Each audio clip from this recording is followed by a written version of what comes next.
Los lunes llevamos a debate los temas de actualidad en la tertulia de los lunes, un espacio de los servicios informativos de Radio Andújar. Señoras, señores, bienvenidos, buenas tardes. Iba a decir que hace 15 días que estábamos aquí, los compañeros de habituales, Alberto Puy y Alfredo Ibarra, y también en el control estaría nuestro compañero Miguel Muñoz. Pero resulta de que no, que ha pasado más tiempo porque el lunes pasado fue festivo local y no pudimos venir aquí a contarle a la gente cosas. Que han ocurrido ha habido acontecimientos importantes que, como el caso de la no romería, que no hemos podido compartir como nos gusta y como deseamos a lo largo de todo un año. Por ejemplo, también que Andújar ha perdido población en más de 2.000 personas en 20 años, lo que empieza ya a ser preocupante, y espero que los políticos también estén tomando buena nota, que finalmente son los que pueden de alguna forma detener esa sangría. Hablaremos también, fundamentalmente por el testimonio directo de quien lo está siendo protagonista, junto con otros compañeros, de cómo va el enfrentamiento que mantienen con algunas residencias de ancianos, residencias de personas mayores, nuestro Alberto Puig, que yo creo que podíamos empezar, pues casi como siempre, dedicándote un poco de espacio a eso, porque evidentemente también, según adelantabas tú estos días, hay acontecimientos importantes, de que la evolución de la situación ha cambiado. Yo ya no sé si a bien o mal, pero cuéntame, ¿a bien? Bueno, buenas tardes lo primero, sí. Juan. Evidentemente, es decir, la situación de la residencia a nivel andaluz y a nivel nacional ha mejorado, ¿vale? Los datos epidemiológicos no dicen otra cosa, evidentemente por dos factores. Primero de ellos porque ya era un sector impactado por la epidemia y por tanto ya había había una cierta una relativa inmunización natural, ¿no? Desgraciadamente pues por el paso, ¿no? del virus por la residencia, y después evidentemente pues la llegada de la vacuna, que ha terminado, digamos, de dar seguridad a la residencia. Pero son ambos factores. Yo quiero también insistir en ese tema porque son ambos factores. Es decir, si cuando tú coges los datos te das cuenta que la población de más de 75 años tienen su cero conversión, que es, digamos, ese dato que se utiliza para conocer el porcentaje de personas sanas o no contagiadas se contagian, es más alto en esa edad, y por tanto aquellos que superan la enfermedad, que no fallecen, bueno, pues son personas cero convertidas, es decir, son personas inmunizadas de forma natural. Entonces, recuperadas. Claro, todavía una inmunización natural de la población mayor en la residencia, que en la vacunación de los últimos 2 meses pues ha venido, digamos, ya a dar esa seguridad. Eso es una gran noticia, ¿no? La curva ha sido impactante, la bajada enorme que ha tenido. Es una gran noticia, ¿no? Lo cual también lo que suele ocurrir en este tiempo donde las noticias duran apenas un chisguete, ¿no? Es decir, ya se olvida, parece que no había ningún problema. Entonces, sí. Bueno, pues aquí estamos, la plataforma aquí a nivel nacional. Estamos tratando de decir, oye, aquí ha ocurrido una cosa muy grave que no se nos debe de olvidar, que durante la segunda y la tercera oleada, y excluyo la primera oleada, aquí lo hemos dicho otra vez, ¿por qué excluimos la primera oleada? Bueno, pues por no dar argumento a nadie, ¿no? La primera oleada le pilló el paso cambiado a todas las administraciones, a las propias residencias, a las normativas, a las instituciones, pero la segunda y la tercera oleada no la perdonamos, ¿vale? Y soy así de claro, ¿no? Es decir, los familiares no perdonamos los errores cometidos en la segunda y la tercera oleada. Y en ese trabajo que estamos haciendo en la plataforma, bueno, pues poco a poco se van sumando pequeñas conquistas, ¿no? La última es la reciente, que yo le puse en conocimiento de este medio, de Radio Andújar.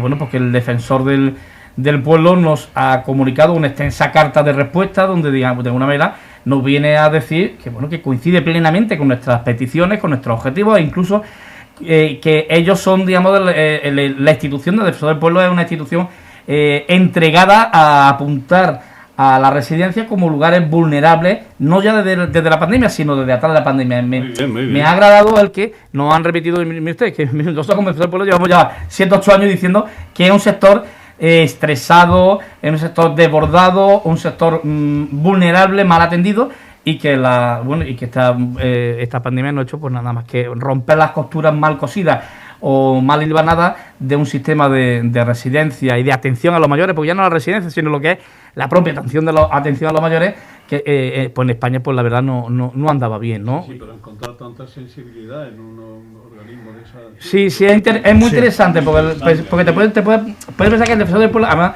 ya por mi labor como funcionario, yo ya sé cómo se la juega muchas veces el defensor del pueblo, ¿no?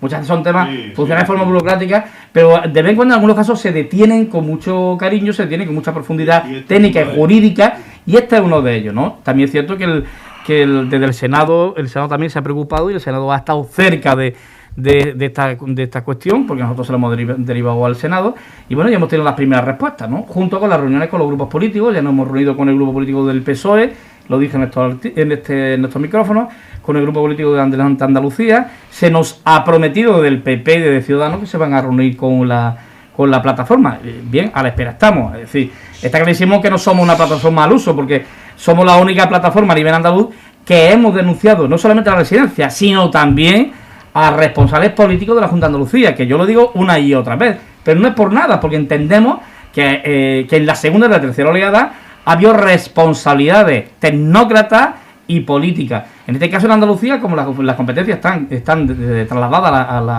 a la autonomía de los responsables políticos que tocan, ¿no? Pero en otras serán otros responsables políticos. Yo aquí no hay colores ni hay ideología.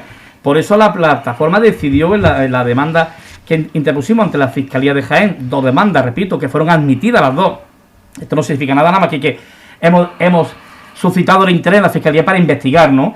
Pero fueron dirigidas contra los responsables, altos responsables de la residencia, nunca contra los trabajadores, y contra los altos responsables de las 2 consejerías con responsabilidades, nunca contra los trabajadores, pero sí con los altos responsables técnicos y políticos y gerentes, tanto del sector privado como son las residencias, como del sector público como la Junta de Andalucía. Lo digo porque eso también tiene su parte de valentía por parte de los miembros de la plataforma, ¿no? Porque no es fácil apuntar directamente a responsables políticos, que es una de las cuestiones que yo he hecho en falta en este año de pandemia, ¿no? Parece que los políticos no tienen culpa de nada, ¿no? Ya sea de donde sean, ya sea estatales, autonómicos, parece que no tienen culpa de nada, ¿no? Normalmente siempre se busca aquí en bueno, de caer en muertos. Pues nosotros decimos, no, mire, aquí hay también responsabilidades de carácter institucional y las vamos a apuntar, ¿no? Y ahí estamos. Muy bien. Alberto, una pregunta que a lo mejor es propia de mi ignorancia. ¿Hay una estadística o una de decir qué tipo a lo mejor de establecimiento o no tipo de residencia o tipo de gestión concreta es la que más se ha notado ¿no? esa ineficacia o ese problema o el que haya llegado tantísimos fallecimientos a ese tipo de residencia y a otras no, o no hay es aleatorio? Claro, a ver, esto tiene una desigualdad que va vinculada al comportamiento del virus. El virus está teniendo un comportamiento, como ya estamos viendo, desigual y asimétrico desde el minuto cero. Es decir, el minuto cero, hace un año en Madrid había un grave problema, pero no lo había en Almería, o en Huelva, o en Murcia. Es decir, por tanto, si en Madrid había un problema, habría un problema en Madrid y la residencia de Madrid y los lugares...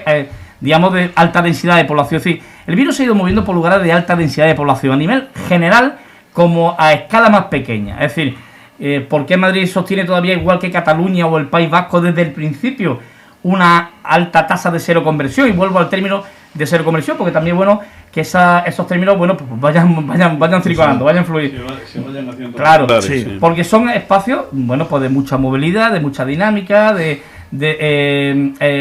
mucho entrar y salir, de mucho movimiento. Y sobre todo de unidades, digamos, de convivencia pequeña y densa. Es decir, lo que se apunta muchas veces, es decir, en Madrid, los contagios van en el cinturón de Madrid. Y el cinturón, digamos, de personas pues de clase media trabajadora, mujeres... Sí, fábricas con 500 empleados, con 8.000 empleados. Casa con 7 o 8 convivientes, es decir... Espacios pequeños, claro. Pequeños que todo eso es fundamental. Es que tiene un seco social, que me da mucha pena que no se hable en los medios de comunicación.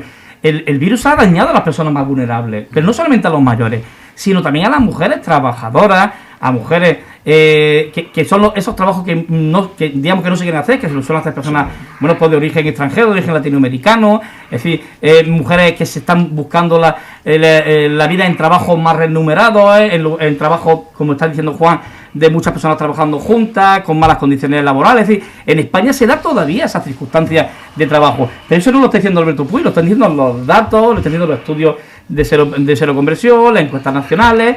Tú vas a esos datos y dices, puñeta, es que hay un sesgo. Es decir, es que el virus ha atacado más a un sector social con menos recursos, con menos capacidad de defenderse que a otros sectores sociales. Es decir, en el barrio Salamanca no actúa el virus lo mismo y digamos que en el cinturón, digamos, del sur de Madrid, por poner el caso, ¿no? Sí, pero en Barcelona ha ocurrido más, o en el País Vasco, y curiosamente en Andalucía, que es un dato muy importante también, Jaén y Granada desde el principio han mantenido unas altas tasas de seroconversión. ¿Qué quiero decir con todo esto? Y tratando de responder lo que tú me has preguntado. El político y el tecnócrata que aconseja al político tiene que ver los datos, y en función de los datos tiene que informar. Y si de 8 provincias como en Andalucía hay 2 provincias que desde abril del año pasado muestran una tendencia a un mayor contagio comunitario, tú tienes que establecer mecanismos de protección diferentes. Y tienes que advertir, decir a las residencias de Jaén y de Granada, cuidado, que el virus, por las cuestiones que sea, en sus 2 provincias va a mayor velocidad, con mayor incidencia y con mayor virulencia. Entonces, tú eso lo trasladas a la residencia, lo trasladas, sobre todo, a lo que se hemos dicho, residencias, centros, no solo residencias, sino centros discapacitados, centros especiales, lugares cerrados, lugares donde hay mucha convivencia, donde las conductas sociales no son fácilmente aplicables, porque hay personas que no tienen, digamos, las habilidades o la estabilidad emocional o cognitiva que tenemos los demás, personas mayores, personas con... Y que hay que entenderlo de otra manera. Capacidad funcional, que hay que entenderlo de otra manera. Entonces, si llevamos un año casi, dice que en Andalucía, Jaén y Granada, por encima de Málaga, que es algo súper interesante. Fíjate, en Málaga, teniendo unas condiciones muy parecidas a las de Madrid o a Barcelona o al País Vasco, en Málaga no ha tenido impacto el virus, que es lo que algunos pensamos, dijo, bueno, como entre en Málaga la valía, porque en Málaga... Pero claro, ¿qué pasa en Málaga? No hay las condiciones que hay, porque Málaga es una gran conurbanización. Málaga son 2 millones de habitantes, pero no viven en bloques de pisos, es decir, están muy desperdigados. Muy desperdigados. Y hay una cultura del aire libre, una cultura del paseo, una cultura del sol. Todo eso está ayudando. Claro, todo eso, ahora empiezan los expertos, entre comillas, a analizarlo. Bueno, pues algunos menos expertos, como el Teco habla, pues llevamos un año diciéndolo. Eso, ¿no? Eso lo corroboramos Alfredo y yo, y la gente que no se escucha lo tiene que... lo estamos viendo. Ahora están empezando, bueno, pues ya está perfecto. Pues hemos perdido unos meses lamentables de que alguien hubiese dicho, joder, pues esto a lo mejor aplicando otras medidas más intuitivas, más estructurales, más de sentido común, igual a lo mejor vamos ganando tiempo. La verdad que yo como biólogo y como ciudadano que ha sufrido el COVID, como lo estamos sufriendo todos, de una manera o de otra, pues me siento más tranquilo porque ha pasado lo peor, con toda seguridad, pero conviene no olvidar lo que ha pasado. Y yo en ese sentido ya sabéis que agradezco enormemente vuestro interés y que me deis la posibilidad, como humilde portavoz de una pequeña plataforma en un rincón de este país, en un rincón de Andalucía, que queremos que no se olvide que lo que ha ocurrido en la residencia era evitable en buena parte.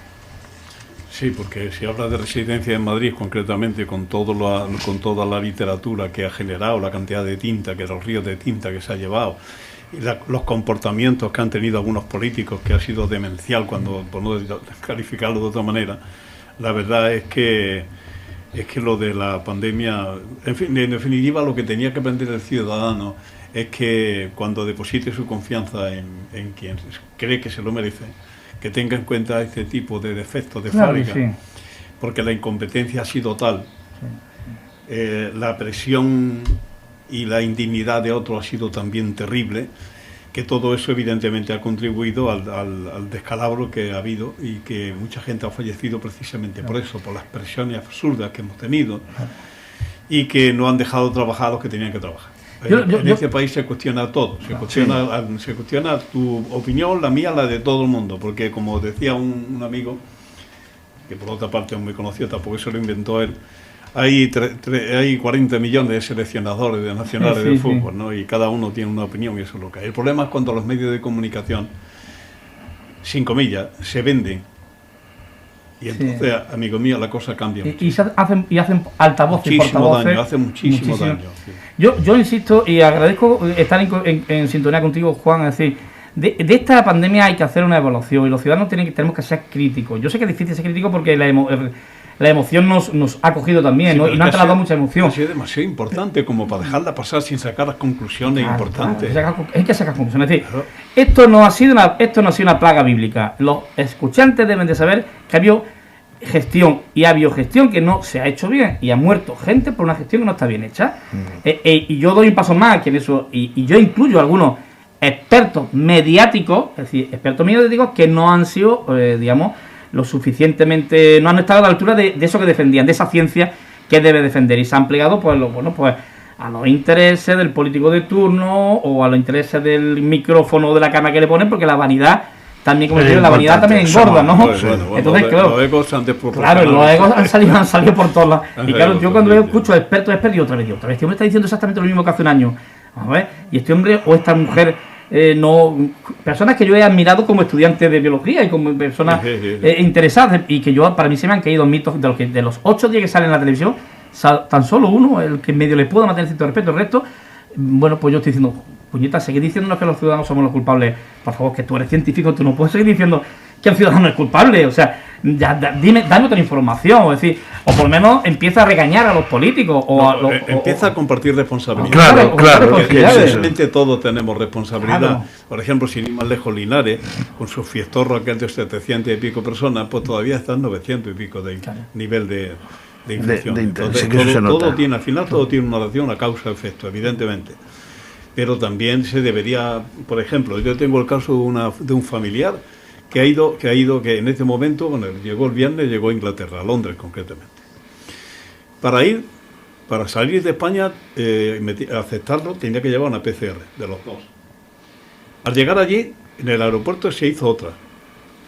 Tenía que tener un domicilio, allí vive sus hijos y pudo hacerlo, un domicilio fijo o un hotel en el que estar 8 días. Al 5.º día tiene que hacerse una PCR y cuando llegue el día 8 otra PCR. Total, han tenido que invertir entre los dos 500 libras para todos los gastos que supone el ir a Inglaterra a ver a la familia. En España eso no ocurre. No ocurre. De manera una auténtica singladura, ¿no? Dándole la singladura del término epopéyico que tiene, ¿no? Sí.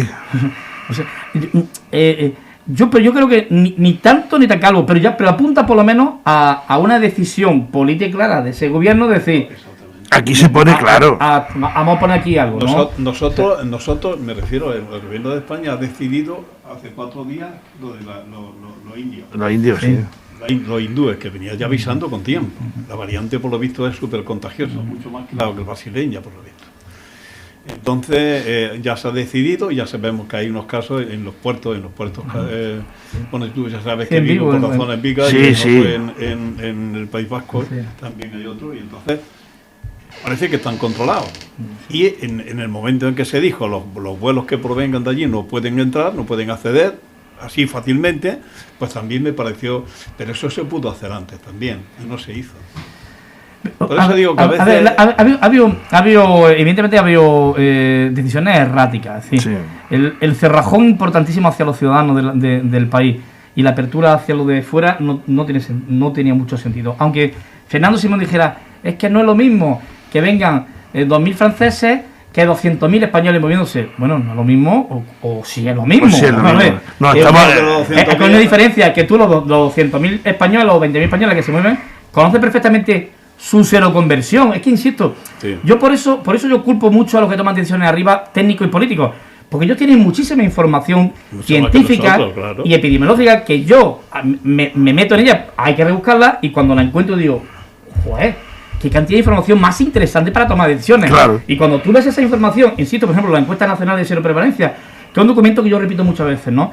Ese pedazo de trabajo que ha hecho el Instituto Carlos III de Epidemiología, ese pedazo de trabajo te da una información enorme de cómo guiar tus pasos. Y el propio Ministerio le ha dado una patada a ese estudio. Pero es que la propia consejería que han intervenido en ese estudio le han dado una patada a ese estudio. Es decir, a ese y a otros muchos estudios. ¿Por qué? Porque sigo pensando que interesaba mucho más seguir haciendo culpables a los ciudadanos y trasladar la responsabilidad al ciudadano de todo y cada uno de sus actos sociales, de movilidad, o de afecto o de cariño, ¿no? Yo me sigue doliendo que lo de los abrazos no hayan hecho creer que un abrazo un abrazo es contagioso. Entonces, claro, como eso duele desde el punto de vista afectivo, pero cuando ya después de un año todavía se sigue defendiendo que un abrazo es contagioso, pues llega un momento que uno ya tiene que decir, mira, pues no señor, un abrazo no es contagioso. Pero está muy bien hecho como mecanismo, digamos, de lavado del cerebro y de síndrome de Estocolmo, porque nos ha hecho creer a todos de que hay un contagiador en potencia en cada uno de nosotros. El nivel de miedo, de claro, claro. Entonces te hacen muchas cosas y después se ve por contra lo que tú estás diciendo. Yo no me puedo darme abrazos, pero sí pueden venir los franceses o los alemanes. La incongruencia es enorme, ¿no? Son incongruencias pero que tienen su importancia cualitativa, a lo mejor no cuantitativa, pero sí cualitativa. Yo creo que todas esas cosas hay que empezar a hablarlas y como dice Juan, pues a lo mejor un día habrá que reflexionar y tenemos tiempo para decir, joder, es que da la impresión de que igual, y acabo con esto, ¿no? Ha llegado la vacuna, oye, por fin la vacuna. No, pero ha llegado la vacuna, pero hay que seguir manteniendo una medida de prevención. Es que da la impresión que ha llegado la vacuna y como esto es lo que queríamos, ya gracias a que nosotros lo hemos preocupado la vacuna. No, perdonad, ustedes nos han hecho culpables y ahora ustedes nos van a salvar a nosotros por la vacuna. Es decir, es el lenguaje que hay de los políticos, ¿no? sí. Los ciudadanos son parecidos ciudadanos. Es que además es lo más fácil, ¿no? Y luego como la ciudadanía, viendo las diferentes campañas políticas, el resultado que dan, pues la verdad es que uno ya empieza a desconfiar hasta de sí mismo, ¿no? Porque el nivel de interpretación de la realidad en nuestro país, entre nosotros, es realmente nefasto. Y la gente se ha comportado muy bien. Cuando ponen lo de las fiestas, pues es cierto, Juan, que había fiestas, pero que el porcentaje... Pero el porcentaje es mínimo, eso lo sabemos. Aparte de que luego después, afortunadamente, ha sido controlado de una manera más o menos inmediata y bueno... Pero bueno, van a seguir produciéndose ese tipo de desavenencia entre la sociedad general y aquellos que en particular quieren celebrarlo, porque todos los fines de semana y todos los días tenemos cosas que compartir. Pero no más que un año, hay una fatiga pandémica también está ahí. Hay una fatiga, hay unos sectores sociales que ya están cansados. Los grupos jóvenes, que no que sean más, sino el joven, por el hecho de ser joven, tiene cierta rebeldía a los sistemas y cree que puede. Son cosas que son naturales y que bueno, que salpican a una realidad que en general se ha comportado, una sociedad que se ha comportado, que se está comportando, cuando los políticos, tú lo has dicho, no están a la altura reflexiva, de interpretación política, de gestión, de nada de eso, y lo que están haciendo es pues lo mismo, o sea, simplificando muchísimo. Yo para mí conmigo y la culpa es de los demás, y la culpa del otro político, ya sea de la administración nacional o de las administraciones del que sea, o los científicos que no dan el callo, o sea, pero aquí nadie asume la responsabilidad desde la altura, ¿no? Y la polarización llega a todos lados. Yo cuando... Total. A ver, joder, Alberto, aquí denunciado la Junta de Andalucía que... Eso es porque... Eso no es por nada. Eso es porque los que están gobernando ahora mismo son estos, pero si son otros lo hubiésemos denunciado exactamente igual. Es decir, de hecho viene de lejos. Todos los defectos son de forma. Claro, y la residencia está mal ahora, pero las residencias estuvieron gobernadas por el PSOE durante muchos años. O sea, vamos a ver, aquí hay una denuncia al responsable político y ahora... el responsable político o el juez, si lo tiene a bien, pues tirará de donde quiera tirar, ¿no? Pero aquí no hay ideología ni hay una actitud política, hay un enfado razonable de la sociedad, o por lo menos de algunos de la sociedad, que hemos visto que se pueden haber hecho cosas que no se han hecho y que lamentablemente además pues se nos ha hecho culpable. Entonces, joder, cuando encima ponen los muertos, ponen la tristeza, ponen el ahogo familiar y el agobio económico y encima te hacen culpable de eso, es que le ha salido la jugada redonda a todos los gobiernos, al de Madrid y al de Sevilla, le ha salido la jugada perfecta. Y ya podemos entrar en detalle de quién tiene un poquito más o un poquito menos culpa. Sí. Lo que está clarísimo que la gestión de la alarma, y en eso yo no me oculto, desde el 25 de octubre de la Junta de Andalucía. Pues para mí la Junta de Andalucía ha cometido graves errores. O sea, para mí. Pero que porque ellos tienen la responsabilidad desde entonces. Sí, porque le ha tocado a ellos. Claro, le ha tocado a ellos. A lo mejor lo otro lo viene a gestionar de otra manera. Es posible, pero eso fue. En Madrid tiene mismo con los políticos y lo hubiese gestionado. No han gestionado. En Madrid no han gestionado de otra manera, siendo igual con los políticos, ¿no? Sí. Pues a lo mejor yo lo hubiese gestionado quizás como Madrid. Si parece tema interesante, lo podemos abrir. Es decir, yo entiendo que es un tema que conviene analizarlo, que está todavía ahí, que el virus no se ha terminado de ir, que la vacuna ayuda, que debemos seguir siendo prudentes con la ventilación, que es un virus respiratorio y como todos los virus respiratorios se transmiten mayoritariamente en espacios cerrados, claro, con excesiva lasitud a la hora de la ventilación. Es decir, a la hora de no ventilar, sí. De lo que he dicho más de una vez, el mayor culpable del virus ha sido el que queremos vivir con 21 grados de temperatura en verano en otoño, en invierno, en primavera. Y eso es falta de circulación, y eso al final que tenemos mucha gente metida en una casa, mucha gente metida en una fiesta, a mucha gente metida en un espacio cerrado sin ventilación. A mí me preguntan algunos negocios de los bares, entonces, Alberto, ¿no va a haber discotecas? Yo, claro que deberá haber discotecas, pero también debe haber mecanismos para que hagan las discotecas seguras. Otra forma de ¿Y cómo discoteca, se hace claro segura? que sí. Con una recirculación del aire, unos mecanismos de ventilación, si están ahí. A ver, yo que voy en el avión, que estoy yendo al avión cada 2 semanas, me tiro 1 hora y media en el avión. 1 hora y media, pero estoy, de verdad que estoy codo con codo, ¿eh? Codo con codo. Claro, con codo. un avión está así, claro. No ha habido ni un caso de contagio en aviones en este país. ¿Qué pasa? Pues tiene unos sistemas de filtro de estación y muy buenos. Es decir, es que está todo inventado. Es decir, simplemente vamos a aplicar lo que ya está inventado a esos espacios cerrados que hay que ventilar, y si no se puede ventilar hay que generar situaciones de simulación de ventilación con mecanismos de recirculación y con mecanismos, de renovación, de filtración, para que de aquí a un tiempo, al tiempo que sea, pues puede haber ocio nocturno, porque da también da economía también. Hombre, puede claro, haber todo, claro. puede haber teatros seguros que ya Ya lo hay. que ya lo son. Es decir, y sobre todo porque hay un dato, y acabo con esto porque ya sabéis que es un tema que me entusiasma. Es decir, vamos a poner los números en su sitio. En el vídeo que Radio Andújar tuvo bien, también difundí antes de la romería, cuando hay una incidencia acumulada de 1 cada 250, da la impresión de que hay un montón de gente contagiada, y no. 1 cada 250 es una persona de cada 400 personas. Es decir, no Sí, es una... sigue siendo siendo bajo. Es decir, está muy bien que seamos muy protectores, sí, pero, sí, eso sí. pero vamos a situarnos. 1 de cada 250 es una persona contagiada de cada 400, que si queremos lo doblamos, pues 2 de cada 400, ¿vale? Perfecto. Pero vamos a poner las cosas en su justa medida para poder convivir con este virus y que los afectos vuelvan y los cariños vuelvan y volvamos a abrazarnos y volvamos, que yo abrazo a mi amigo. Un abrazo momentáneo, un abrazo prudente, se puede hacer sin ningún tipo de problema, ¿no? Eso seguro. Disculpa que me haya extendido, Yo creo que si a nosotros nos interesa, mucho más le interesa a la gente, porque yo creo que como aquí ha salido todo el mundo salpicado. Sí. Todo el mundo ha sufrido. Todo el mundo tiene, claro. Este tema siempre interesa mucho, aparte de que de esta conversación, de este diálogo que hemos mantenido contigo y tu discurso, por llamarlo de alguna manera, tu parlamento, viene muy bien para los informativos de la radio, que mañana se reproducirán con el fin de que la gente lo comparta a todos los niveles. En este momento, el que escucha el informativo no te está escuchando a ti, pero el que te está escuchando a ti, mañana en lo informativo no te escuche. De esa manera cubrimos todo. Y se extiende, claro que sí. Efectivamente. Luego, por otra parte, como sabéis, este programa se emite, se difunde esta misma noche, y entonces eso es también que a la gente le interesa. Eso nos lo dicen los datos de audiencia y los controles que tiene. Qué bien. En cuanto al otro tema con el que veníamos a realizar nuestro trabajo, triste tema. El del descenso de más de 2.000 personas en 20 años en Andújar. Bueno, decían el otro día que los chicos estos de Jaime Merece, más acordáis que lo tengo aquí, Juan Afán, dijo, luego lo publicaron, que en el año 2040 nuestra provincia tendría como 30.000 habitantes menos, la provincia. Nosotros llevamos un carrerón. En 20 años hemos perdido 2.500, creo que recordás que son. Esa es la reflexión que tenemos que hacer y contextualizar esos datos que podemos ahora desarrollar, ¿no? Del número de población. Mira, mi teoría es que, y yo la expongo y vosotros ya... A mí no me importa que me digan no lleva razones, que yo no...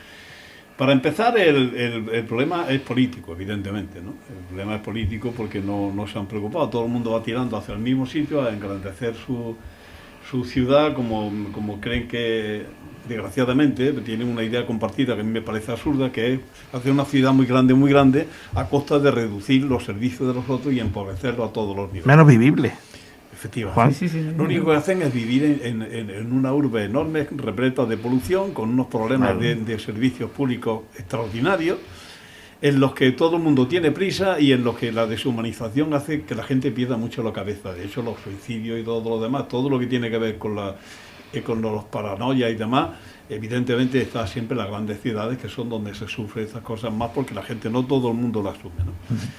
Si a esto le sumamos el hecho de que haya mucha gente que legítimamente, naturalmente, no quiera que su familia desarrolle su vida laboral como él ha vivido, el del campo, el del FICO, cualquier profesión que ha tenido una mala experiencia a lo largo de toda su vida y demás, le proporciona el dinero para que estudie su licenciatura, cuando se escoge ya se sabe que aquí no la puede desarrollar, porque tecnológicamente aquí un señor que estudie aeronáutica aquí no tiene ningún futuro, y el que estudie, en fin, para que vamos a entrar en detalles.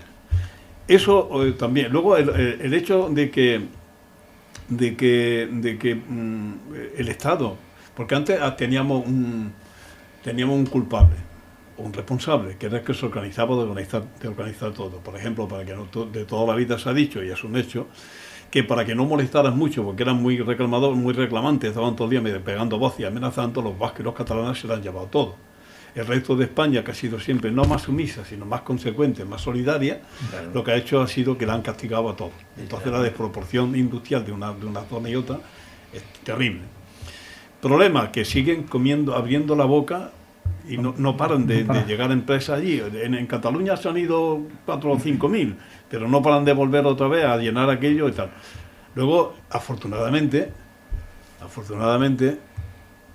lo último que se iba a hacer, que iba a generar, me parece que eran 2.000 millones de inversión pública, que era la fábrica de baterías para del yacimiento, claro, que se ha encontrado en Extremadura. Por fin se queda en Extremadura. Nos lo dijimos aquí. Pero sí, se queda. Lo dijimos, creo. En definitiva, sí, lo dijimos aquí, sí. En definitiva, mi perspectiva es que se podía haber hecho mejor, no se está haciendo, y que eso está contribuyendo enormemente a una descapitalización de las ciudades, porque cada vez que se va un ciudadano es una sinergia positiva que perdemos, que además hemos invertido en ella para educarlo y prepararlo. Que eso es el valor añadido del aceite que nosotros decimos aquí de vez en cuando, que ahora es cuando se está obteniendo un poco de rendimiento de todo eso. Así que vosotros, naturalmente, añadiréis mucho más, objetivamente, más cosas que yo. No, tienes razón. Hay que decir también que, bueno, que la tasa de natalidad en general sí que es verdad que la gente, por las situaciones de crisis, por las situaciones de los jóvenes actualmente, a nivel general, ha descendido, pero eso no significa lo que estamos hablando, que sí, digamos que eso también se mete en el paquete. Sí, se mete en el paquete, por eso lo digo, ¿no? Para ponderar un poco el paquete, ¿no? Para decir, pero que la realidad que tenemos delante es que no solo los vascos y los catalanes, sino que luego hay ciudades, regiones, al margen, por supuesto, de los catalanes y vascos que históricamente se les ha dado de comer para tenerlos tranquilos, es que no, por dos partes, ni hay provincias, zonas, localidades que no son reivindicativas, y por otro lado se le ha dado a los intereses de otros lugares que por ejemplo no es el caso de Andújar. Entonces eso se ha notado. O sea, Andújar, sin querer, yo lo decía el otro día, sin querer con respecto a esto que tenemos en el programa, sí queriendo, evidentemente, claro, que se ha mirado mucho el ombliguismo, pero no se ha abierto. Tu artículo del domingo, de antes de ayer, de ayer domingo. Y no se ha abierto a esa universalidad que tenía antes, o que históricamente y geográficamente ha tenido, y que se ha podido utilizar de comunicación, de zona de encuentro de una ciudad cosmopolita, de lugar de encuentro, de comercio, de que venían de la meseta hacia la zona de Andalucía. Eso se ha perdido y no se ha sustituido por nada. Andújar ha decaído. ¿Qué ha pasado? Pues antes había no sé cuántas antiguamente pensiones, hostales, lo que había antes. Eso se ha acabado. La artesanía, la venta de cosas de productos que Andújar manufacturaba y hacía, se perdió. La industria que llegó, de jabones, de etcétera, de madera, luego los plásticos, también se perdió. Y no hemos nada más que engañifas de unos y de otros, hemos jugado a la impostura, y aquí estamos mirándonos el ombligo y quizás un poco creyéndonos qué buenos somos los mejores, qué grandes somos, Andújar, pero Andújar no. Y lo que es peor, esperando que nos lo arreglen. Claro, esperando que nos lo arreglen. Convencido de que va a venir alguien que lo va a arreglar. Yo siempre he dicho que como no fuéramos, o sea, que aquí, o sea, que lo primero que había que hacer no es esperar aquí que vengan los... Hay que salir, ¿no? Hay que tener un proyecto de ciudad, un proyecto a corto, medio y largo plazo, que lo decía el otro día respecto también a la pandemia, ¿no? Y hablando con lo que estamos hablando, con Alberto, contigo. O sea, después de la pandemia, ¿qué? ¿No? Y qué ciudad queremos y qué va a pasar, ¿no? Y de nuevas tecnologías, o sea, adelantarnos al futuro. No es que no estamos adelantándonos al futuro, es que en general estamos quietos, estamos aquí diciendo, somos los mejores, qué chulos somos. Pero, y a lo mejor ni tan siquiera, yo de las personas que más reivindican ese mensaje que tú estás diciendo eres tú mismo, Alfredo. O sea, yo... Sí, siempre. Es curioso, es que cada vez que lees un artículo de Alfredo, desde distintos enfoques, yo no sé, ya no te queda más enfoques, porque lo estás no me queda. Lo estás dando por todos los lugares. Digo, otro artículo de el alma Alfredo, de la ciudad. Otro artículo de Alfredo que habla de lo mismo y no me parece lo mismo, o sea, porque ahí está tu sabiduría como escritor y como buen... Ahí están las perspectivas, claro, que toman, las diferentes esquinas. Digo, joder, me encantaría tener un libro de todos estos artículos, para tenerlos todos juntos, los artículos sí. y te das cuenta que estás enfocando la realidad de Andújar desde distintos puntos de vista, de distintos ángulos, de distintos enfoques, de distintos escenarios, pasado, futuro y presente. Y digo, joder, eres un gran defensor, Alfredo, lo digo en estos micrófonos, y Juan lo sabe también, como es el Radio Andújar, un gran defensor, un gran defensor desde la tristeza, de decir, joder, lo que Andújar fue, lo que Andújar llegó a ser, y cómo esto va cuesta abajo, y no hay manera de que esto... Pero no me quedo en la melancolía, no estoy hablando de mí, sino que no debemos ser melancólicos, sino... Que es un poco mirar, porque tampoco fuimos la panacea, o sea, muchas veces eso de cualquier tiempo pasado, pero sí que es verdad que no hemos aprovechado eso de la matriz DAFO, ¿no? Debilidad, de amenaza, fortaleza y oportunidades. La fortaleza y las oportunidades que Andújar ha tenido siempre, pues no la hemos aprovechado, o sea, la hemos dejado morir. ¿Qué queda de la cerámica? ¿Qué queda de...? No sé, pues tampoco... Ayer venía en Facebook un artículo en un museo internacional de alguien de Andújar que lo ponía y ponía el texto de una serie de piezas de cerámica que estaban como muy reivindicadas, muy bien valoradas al margen del Museo de Sèvres, que ese sí la tenía yo controlada, me lo mandaban de otro sitio. Quiero decir que no hemos sabido aprovechar esas oportunidades, esas fortalezas que Andújar ha tenido siempre, para decir, estamos como siempre, hemos hablado ya del ferrocarril, hemos hablado de la comunicación, ya estas cosas han pasado, ¿no? Pero sí podíamos tener, desde esa perspectiva de ciudad abierta a la vanguardia, que ha perjudicado a nuestro patrimonio, porque, por ejemplo, no hemos defendido nuestro patrimonio, como puede ser otras ciudades, precisamente por ser así, ¿no? Por ser muy abierto a la modernidad, a la vanguardia, a todo lo que llegaba nuevo, desde siempre. Aquí en Andújar era un lugar de encuentro, de mestizaje, de ese mestizaje sí, lo comparto plenamente. Maravilloso. Ese mestizaje maravilloso, no lo hemos sabido utilizar y no hemos quedado... Ese caldo nutricio no ha sido capaz de generar una sopa vital que nos hubiese mantenido durante 30 o 40 años, claro, como una ciudad señera, ¿no? Una ciudad señera de buscar uno... Al contrario de lo que ha hecho Úbeda, que fue que lo hemos hablado aquí, ¿no? Claro. Úbeda ha deseado, respecto al panorama provincial, Úbeda hace 30 años en una ciudad como cerrada sobre sí misma, que lo que pasa ahora... Muñoz Molina la describe en su evidentemente, el epónimo de Mágina, ¿no? La describe como una ciudad... Y como la propia Úbeda se ha despegado y ahora Úbeda, junto con Baeza, bueno, pues ya no están en la provincia de Jaén, desde mi punto de vista. Son ciudades cosmopolitas, abiertas, han respetado su patrimonio, su monumentalidad, es decir, tienen unos rasgos políticos que tú dices, oye, pues parece que aquí hay cierto un poco más de fuste político que en otros sitios, ¿no? Claro, sí. Pero Alfredo y Juan... la sociedad tenemos la culpa también, es decir... No, claro, yo lo decía, yo no le echaba la culpa a los políticos actuales ni nada. Y cuando la sociedad, la familia, aquellos que nos estén escuchando, ¿no? Y digan, Jocho, Alberto Puy echando la culpa. Pues no, yo sí. Yo ya le echo la culpa. Yo me la he hecho sobre sí mismo, primero sobre mí mismo, ¿no? Y sobre me pongo la mano en el pecho y digo, es que no hemos sabido... levantar esta Andújar que se mira, ya te digo, a sí mismo, en el sentido de tantas cosas que luego no sabemos buscar cauces económicos, sociales, de desarrollo, tecnológicos, para estar pensando en otra... Pero es que ni siquiera estamos pensando, que es lo que yo digo, bueno, es que esto es una cosa muy filosófica. No, es que hay que plantear qué ciudad queremos, después de esta pandemia, después de esta crisis, que tú lo estás diciendo, lo estamos diciendo en la mesa, Juan, que nos está afectando, estamos hablando de la población, del número de parados que tenemos, ¿no? De 4.000 y pico parados que tenemos en Andújar, más esas familias, ¿no? Que se supone.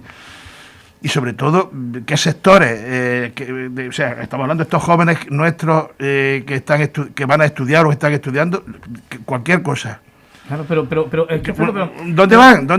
Pues se tienen que ir. Pero vamos a ser valientes. Y en estos micrófonos vamos a ser valientes. Sí.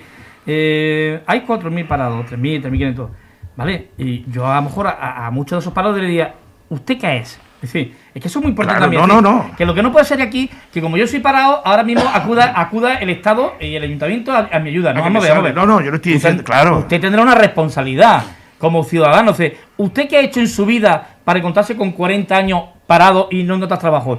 Cuidado que esto que estoy diciendo yo es peligroso decirlo. Parece que este es un mensaje un poco de déspota ilustrado. No. Es decir, vamos, como tú dices, vamos a buscar cada uno dónde nos hemos ido equivocando, ¿no? Y vamos a ir, a modo de matriuscas, ir buscando responsabilidades. La individual es fundamental. La de tú como ciudadano o ciudadana, ¿qué has hecho para encontrarte en la situación en la que te encuentras? Tú como padre, como madre, ¿qué has hecho para evitar que tus hijos estén como estén?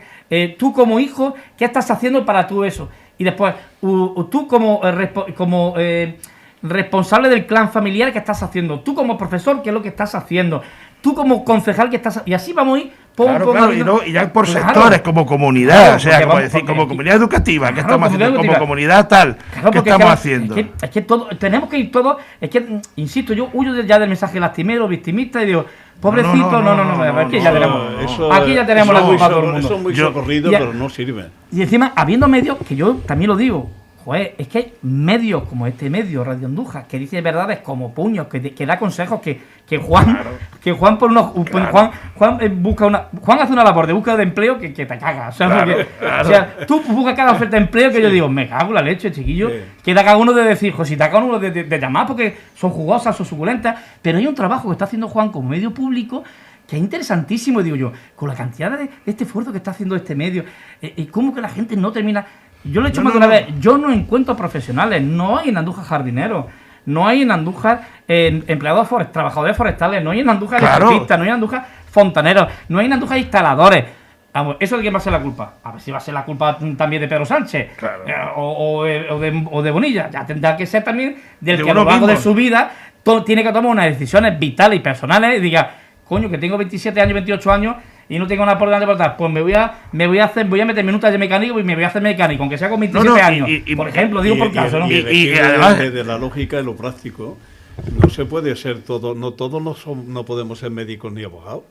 Tiene que haber periodistas, tiene que haber locutores, tiene que haber jardineros, tiene que haber fontaneros, tiene que haber chapistas. Pero profesiones que te caguen que son profesiones y que hoy en día son trabajos tan dignos como cualquier otro. Peluquero, cosméticos. Aquí el problema es parece que lo de la titulitis en España se lleva mucho. Y entonces, eso de tener un título, la gente lo valora, bueno, no sé para qué demonios sirve, pero bueno. Sí. Pero y además luego lo que está diciendo Alberto, o sea, que no hay especialistas como por ejemplo ha dicho el jardinero, porque siempre lo va diciendo, a ver, que es que le falta, pero es que para buscar un fontanero bueno, pues tienes que hacer cola, o sea, porque te dicen, espérate, pero que tengo mucho trabajo, quiero decir que claro, y luego además, no solo eso, y estamos hablando de Andújar, sino decir, aunque sea desde pequeño, o sea, no estoy hablando de montar aquí una empresa de maravilloso, de no sé qué, de energía renovable, que también. Está apuntando muy bien. Hombre, es que yo por ahí voy. Es que por ahí voy. Andújar apostó hace muchos años por eso y se desarmó. Y se desarmó. Cuando en Andújar se pretendía que por parte de la universidad, por parte de la Diputación, por parte del propio ciudad. Es verdad, el parque de energía renovable. El parque de energía renovable. Se desmontó. Creo que tú ya estabas de presidente de la Junta de Rectores. Claro, y especialistas de todo el mundo, o sea, de no todo el mundo, sino especialistas de todas partes, de todos los sectores para concretar una cosa de esas, que era vanguardista. No vamos a echar pero vuelve a abrirse el melón se puede abrir, pero es que además, Alberto y Juan y nuestros oyentes, por parte de la persona que tenga intereses laborales, etcétera, hay que mirar un poco con vista y decir que no solo aquí en Andújar, sino qué necesita la zona, la comarca, tal, que yo pueda aportar, que yo me pueda formar y que No, por ejemplo, si hay muchos bares, ¿por qué voy a montar un bar? Que es lo más fácil, un ejemplo. Sí. Voy a intentar montar esto, que resulta que un taller de no sé qué, especialista en no sé cuánto, o de tal, me va a servir porque me van a llamar de distintas zonas para decir de aquí, de todo nuestro contexto geosocial, para estar en eso. Y voy a tener ahora con uno, luego voy a tener 3 trabajadores, no veo eso, no lo veo. Pero porque está ocurriendo una cosa que creo que es triste, es decir, la sociedad cambia cambia al paso del cambio generacional. Es decir, si la generación, ya la nuestra, está ya, porque ya pasamos de los 50, 55 o ya los 60, ya nuestra generación está amortizada, como quien dice, ¿no? De alguna manera. Bueno, vamos a mirar para atrás, ¿no? Entonces, claro, la generación que tiene ahora entre 25 y 35 años es el cambio generacional, ¿no? Entonces, ese cambio generacional es ahora mismo el futuro de Andújar, de la comarca y de la provincia de Jaén. Ese cambio generacional tiene que empezar a preguntarse a sí mismo si va por el camino y nosotros exigirle a los políticos, porque nosotros sí tenemos influencia en los políticos. Ahí va yo también. Nosotros, que ya tenemos de 55 y tenemos nuestra vida resuelta, le tenemos que decir a los políticos, oye, cuidado, a mi hijo y a mi nieto, políticos, a favor de ayudarle, ¿vale? Porque si ahora mismo está un poco despistado y no sabe por dónde tirar los tiros, por lo menos, que si quiere hacer jardinería, o estudiar un módulo de esto, o estudiar lo que sea, o preparar, o hacer su cooperativa, o su empresa, que la normativa le sea sencilla, que tenga que pueda hacerlo, que pueda, y dice, y a lo mejor nosotros, nuestra responsabilidad, como digamos, como esa población ya mayorcita, pero con cierta influencia, porque nosotros, los 3 que estamos aquí, y junto a nuestras redes sociales, conocemos gente que tiene capacidad de influenciar, le tenemos que decir a los políticos y a los empresarios, oye, tío, por eso lo hacía a mi hijo y a mis nietos. Pero al mismo tiempo nuestros hijos y nuestros nietos tienen que también saber decir, oye, no te ceñas tanto a las redes sociales, hay algo más que está por encima de las redes sociales, que es tu propia y tú has dicho una palabra que me encanta, Juan, la capitalización, la autocapitalización. Que tú te aglutines en ti mismo. En ti mismo, que tú te fortas, que tú te empoderes, la palabra tan de moda, que tú con 25, 26, 27 años sepas lo que quieres ser de mayor. Es que eso es muy importante. ¿Tú qué quieres ser de mayor? A mí no me vale... No, yo hago de todo. No, perdona, de todo no. O sea, usted tiene que hacer algo. Desgraciadamente, mucho te contestaría yo influencer. Claro, mucho influencer. Sí, eso sería. Entonces, y todo en lo mismo antes. Es que este sábado, comiendo con unos amigos, tuvimos una discusión, además en tono vehemente, como discutimos en mi grupo, ¿no?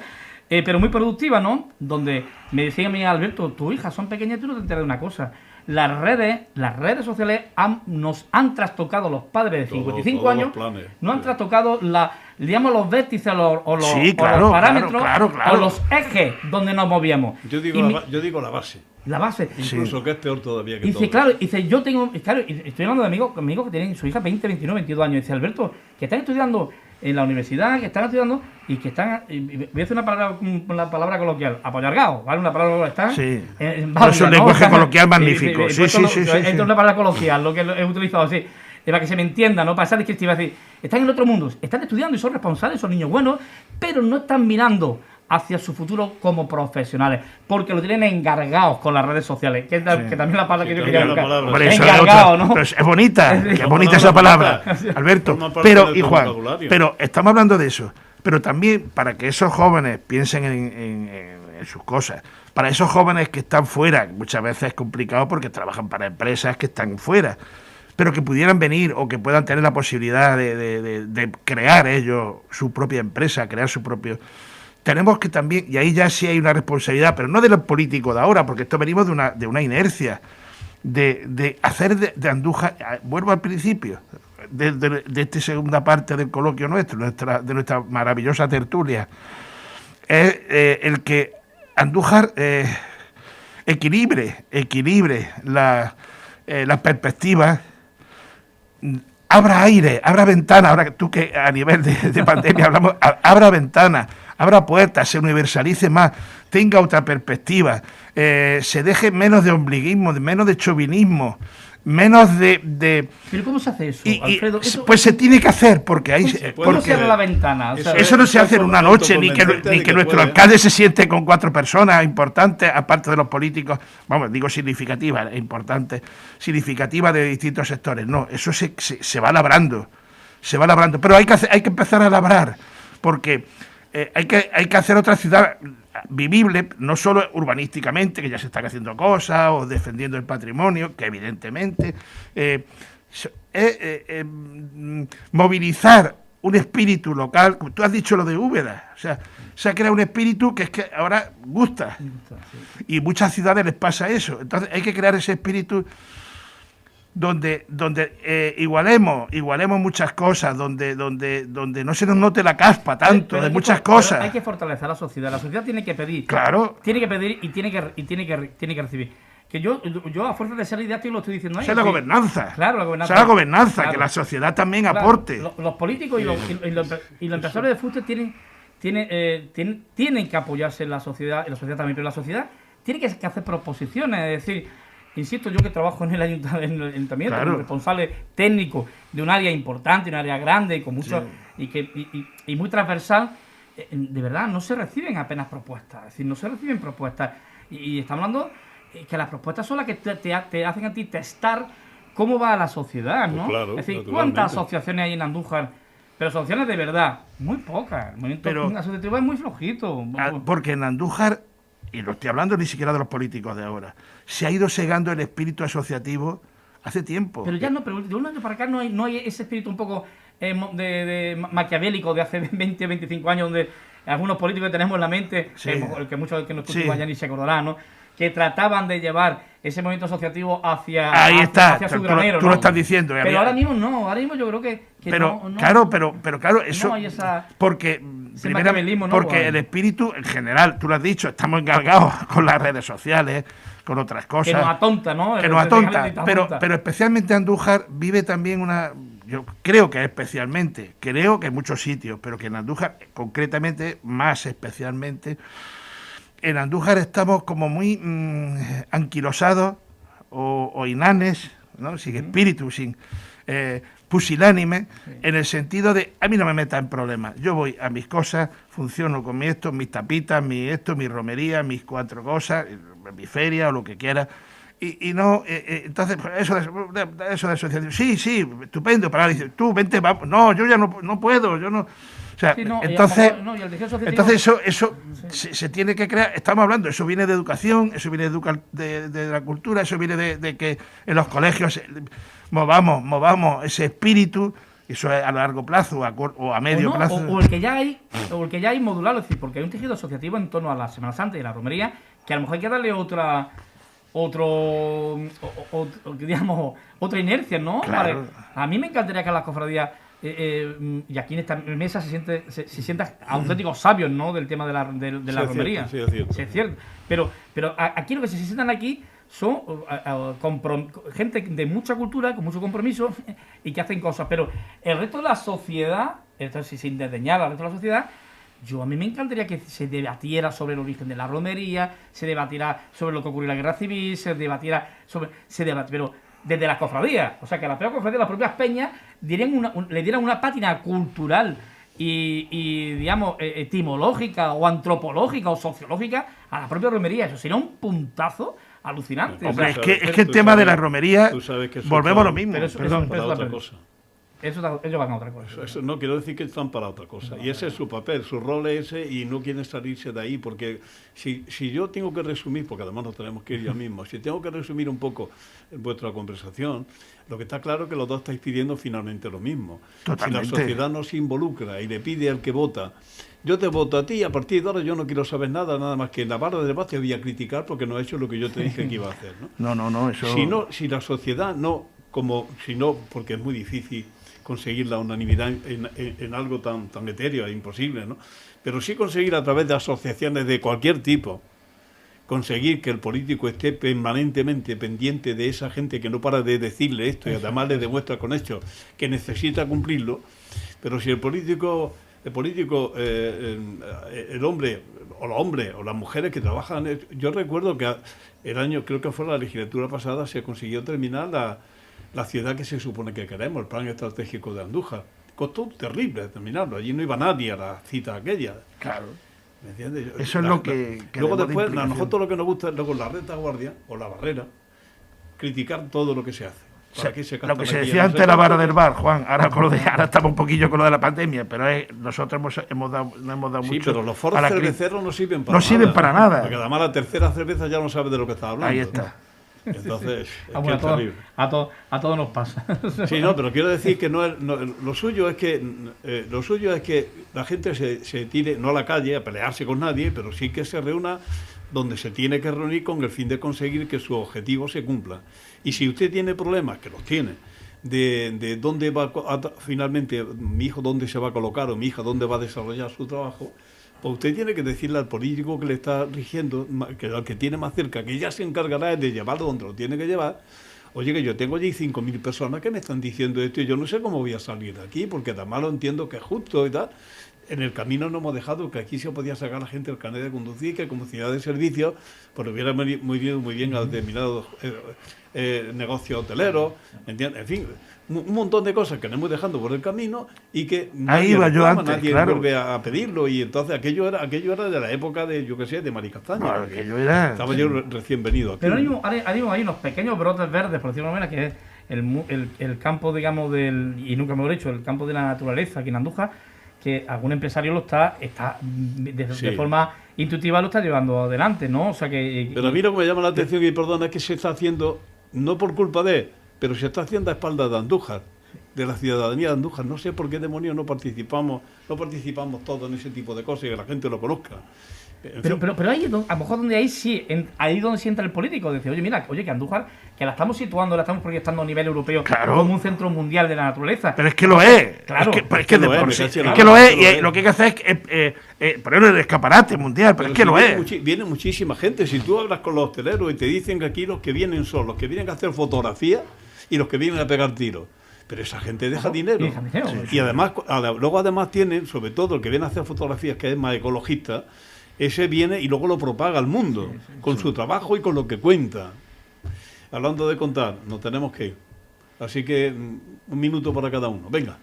Pues bueno, estábamos hablando que Andújar ha perdido población y esa pérdida de población viene por muchos sectores y por muchas causas, pero que sí que es verdad que tenemos que darle un vuelco entre todos a esta situación y que deberíamos mirarnos todos nosotros mismos para de verdad reivindicar la Andújar de futuro.